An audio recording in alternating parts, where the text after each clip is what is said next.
Wali Kota Blitar, Santoso, disekap perampok bersama istri dan 3 petugas Satpol PP pada Senin 12 Desember 2022 dini hari. Santoso disekap perampok di rumah dinasnya di Jalan Sudanko Supriyadi, Kota Blitar. Saat disekap, Wali Kota Blitar, Santoso, diikat dan mulutnya dilakban.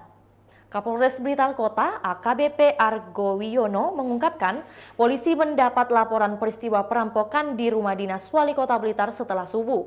Argo menjelaskan kronologi kejadian perampokan itu bermula saat pelaku berhasil masuk dari pintu sebelah barat dan langsung menyekap 3 penjaga di pos penjagaan. Setelah itu pelaku masuk ke dalam rumah dinas dan menyekap Wali Kota bersama istri di kamar. Pelaku perampokan di rumah dinas Wali Kota Blitar diperkirakan 4-5 orang. Santoso diancam dan diminta menunjukkan lokasi penyimpanan barang berharga di rumah dinas.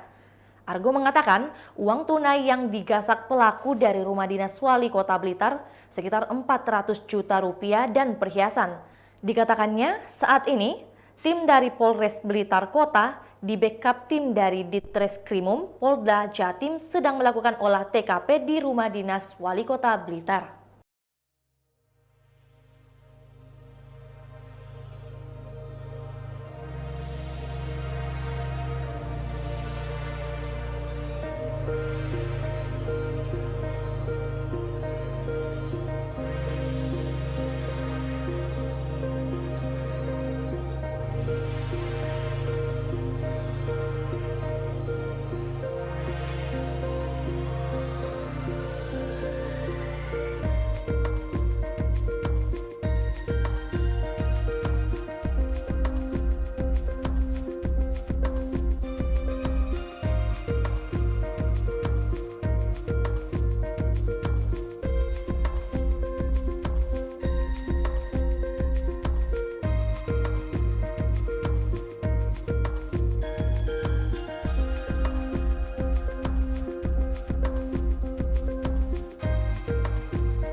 Itulah tadi berita hot news kita pada hari ini. Saksikan berita hot news lainnya hanya di kanal YouTube dan Facebook Tribun Timur.